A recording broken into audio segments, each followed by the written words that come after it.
Eamon Khan here for Seconds Out with Dan Hardy, getting ready for the PFL June 8th card. Can't wait for it in Newcastle. Dan, good to see you, good to speak to you for the first time. How's life?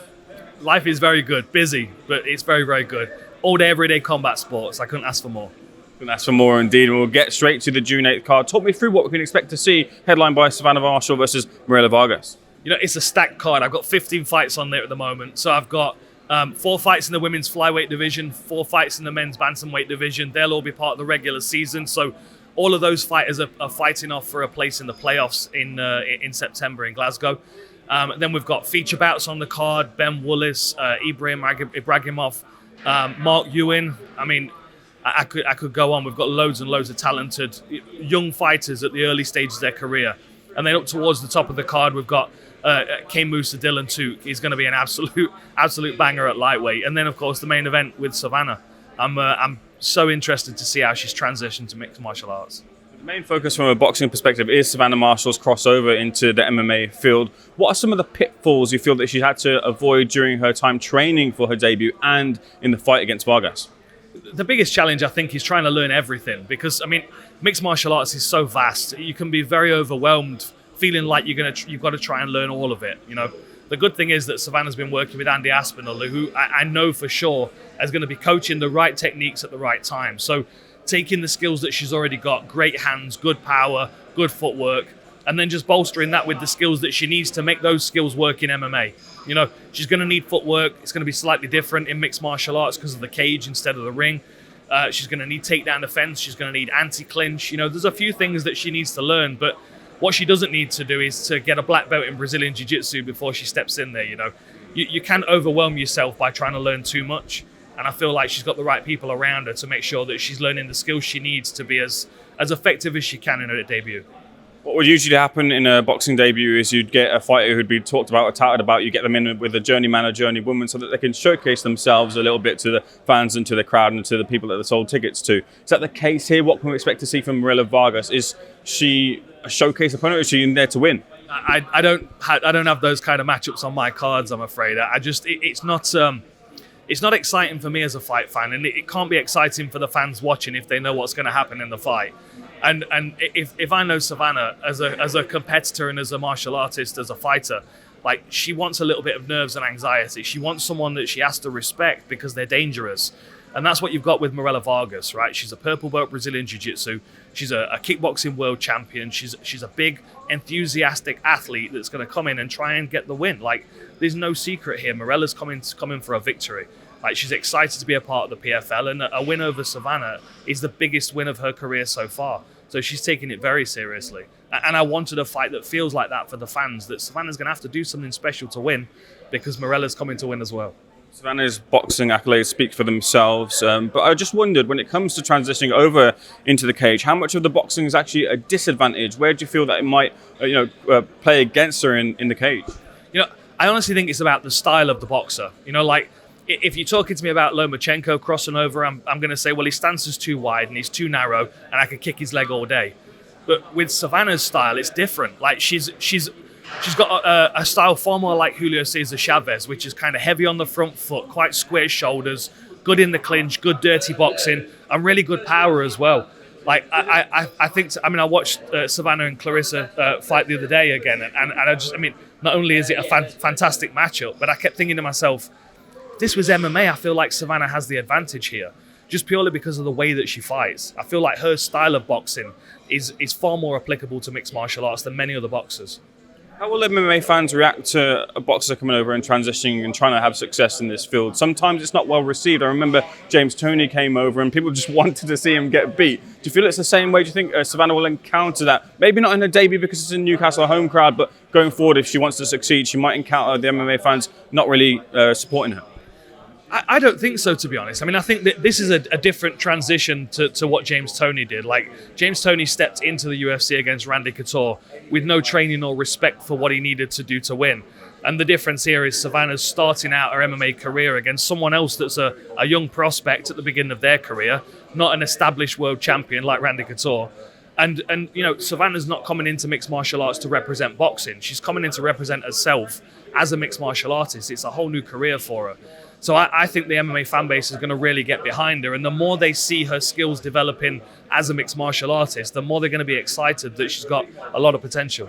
That's the MMA fans, but what about the PFL fighters? They might see it as like this lady's coming in, she's not proven herself in MMA, and she's getting more opportunities. I remember when CM Punk came through, and a lot of the fighters then they weren't happy with him getting some of the spotlight that maybe they felt he didn't deserve. Do you think some of the PFL fighters might be unhappy with the opportunities she gets? But potentially, but I don't think so at the same time. I mean, certainly if they're in her weight class, then they can try and do something about it. You know what I mean? Like Clarissa Shields is definitely going to have something to say if Savannah wins this fight, and I think that rematch makes a lot of sense. But like the fights on the PFL roster I mean, the ones I've spoken to, certainly for the June 8th card, are really excited to be sharing the card with Savannah. You know, they followed her as an Olympian, as a pro boxer, and the fact that she's crossing over to MMA and drawing a different demographic, a different audience attention to their fights, they're all very excited to be sharing the card with her, and they can see that she's putting the work in as well. And that's really where you win the fans and the fighters over. I know that Savannah and Clarissa have obviously got a storied rivalry. Last I heard that Savannah invited her to come on June 8th to be ringside and watch her debut. She said that she'd given the word that she is going to come. But that storied rivalry has to have another chapter in the book with a rematch in the cage, surely in the near future. I think it makes sense, you know, and you go back and you watch that last fight that they had. Savannah in an MMA fight, I think she pushes Clarissa around. I feel like, as well, you know, the excitement and the enthusiasm that I'm seeing from Savannah when it comes to the grappling, I'm not seeing that from Clarissa. Clarissa wants to be a boxer in MMA. Like, she wants to stop takedowns and defend submissions and beat you up with hands. Savannah's talking about choking people out and kicking them in the head. Like, she's adapting herself to be a mixed martial artist. So if they rematched in boxing, of course, it would be a very close and competitive fight. In an MMA fight, I think Savannah will surprise her, and I think most likely she'd win by submission. Can I get your thoughts on a couple of other things? First of all, opening the sphere to the wider sphere of MMA and combat sports. Conor McGregor heading for a return, but he's partying. At one moment, he seems to say like he's staying off the drink, which looks great. Another moment, it seems like he's, very much not doing that. A concern heading into his return? I'm not really, no. I mean, you know, there are some fighters that it doesn't really matter what they do to try and self-sabotage. They're still going to be very, very effective. Like Conor McGregor's ability to deliver that left hand, I don't think it would be affected if he went out every night of the week. I think he's refined that skill set, and I think he knows, you know, his length and his range and his speed and timing to the point where, you know, I don't see the recklessness in Conor McGregor's lifestyle to have the same effect that it would on, say, me, for example. Like John Jones is another good example. Like, he was out being wild and partying and then winning world title fights at the weekend. Like, McGregor's a special individual, and his skill set's special as well. And you know, even when I saw him out partying and having a good time, I still see him putting the work in the cage on a daily basis. And I think he looks sharp. I think he looks dangerous. And I think he can get under Michael Chandler's skin. I think he can rile him up and get him to run onto that left hand. And Michael Chandler's not necessarily fighting as smart as he used to. The PFL interest in the former Jake Paul, who's going to be making his PFL debut soon, I'm sure. But he's got Mike Tyson in front of him. Look, there's a lot of people on different sides of the coin when it comes to this fight happening. Mike Tyson's recently been pictured not looking in the best of states. Fair to say. What's your take on this fight, which is not an exhibition, it's a fight? You know, I'm going to reserve my judgment on this fight until it actually happens, because I'll be surprised if they actually end up in the ring together. Like, I feel like this is a very clever marketing stunt from Jake Paul to get people talking about him again. I mean, I want to see him cross over into mixed martial arts. You know, I've been chatting about it all week this week. Every time someone mentions the Mike Tyson fight, it comes back around. Do you think we're going to see Jake Paul fight in MMA? And I do think we will. But like, this Mike Tyson thing, it's, you know, it's polarizing people's opinions, right? It's forcing people to talk about him, and that's what Jake Paul's always been really good at. The time when he comes to cross over into mixed martial arts, that's when it's going to be really interesting, because I do feel like he's going to do well in that as well. You know, he's a good athlete. He's got a wrestling background from Ohio. He can box, as we know. I was ringside when he beat up Nate Diaz, and I think in an MMA fight, I think he has a good chance of beating Nate Diaz. You know what I mean? Like, for me, I just want to see him crack on with his MMA career, get in there and maybe fight someone like Tyron Woodley, and you know, see what he looks like in the small gloves. On that undercard, Darren Till takes on Julio Cesar Chavez Jr., former world champion in his own right. Chavez Jr. Maybe not giving the focus to his boxing career in recent years as he did in the come-up, but how do you feel Darren Till fares against Chavez Jr.?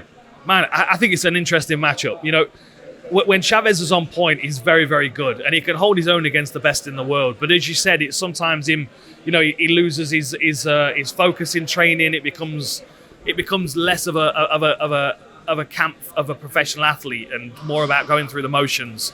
And like his father is my favorite boxer of all time, and you can see glimpses of his father's style, but you can also see where he lacks focus and how it affects him negatively. On the other side, Darren Till, he's been out for a long time and he's an MMA fighter, but we know he's a good striker in mixed martial arts. I'm just happy to see him back in there competing, because Darren Till, with his mind on the fight, no matter whether it's boxing, mixed martial arts or Muay Thai, he's a dangerous and exciting individual. I think Darren can surprise a lot of people, but he has thrown himself right into the deep end. Even if Julio Cesar Chavez is not, 100% disciplined and focused, he's still a very good technician. Turning our attentions to the matchroom versus Queensberry 5v5. I only get one fight take from you. That's the headline fight in the form of Deontay Wilder versus Zhilei Zhang. Look, a crossroads fight for both of them. Maybe you might say the loser might retire here, but Deontay Wilder needs to find what got him to the dance in the first place, that real pull of the trigger there. And for Zhilei Zhang as well, look, he looked great, but then his momentum is stalled now against Joe Parker. Who do you see winning the fight? Honestly, I think Deontay Wilder should win it. The thing is with Wilder, he's got to have self-belief to throw that punch with power that knocks people unconscious. And he just looks like he's kind of lost a bit of a... He's not backing himself as much as he used to, as much as he was, certainly in the Fury fights. And Zhang can plod forward and he can walk you down and he can make you look bad and he can tie you up and it can make it a very ugly fight and he could really exhaust Deontay Wilder.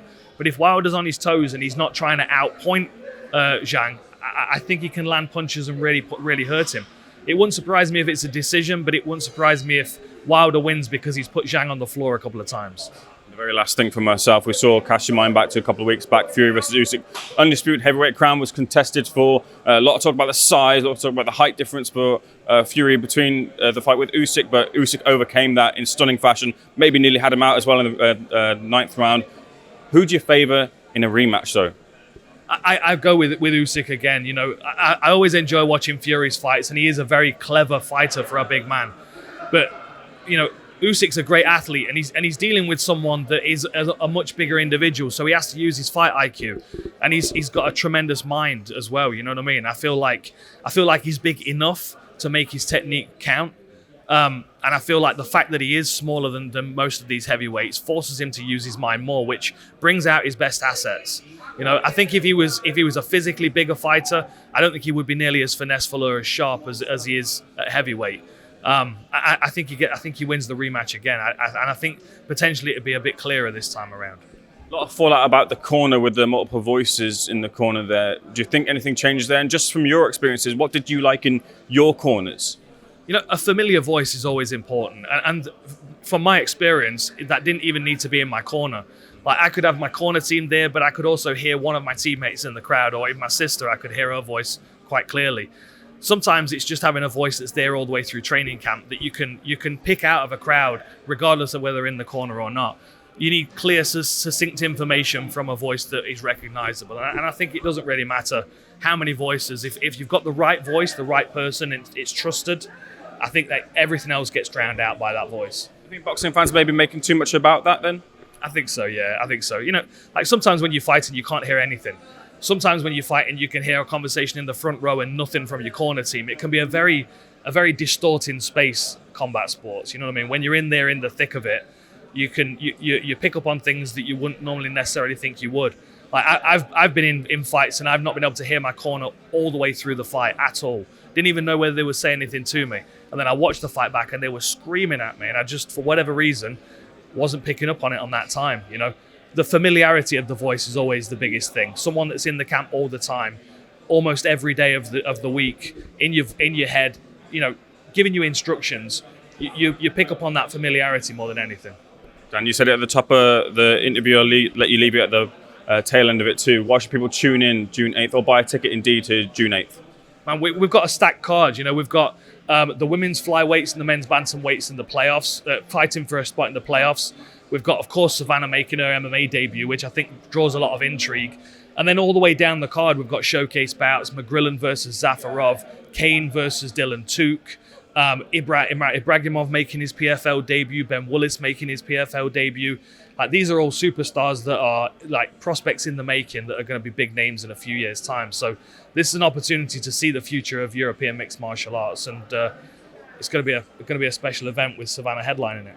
Very much looking forward to it. Thank you for giving me your expert take. Thanks for your text out, sir.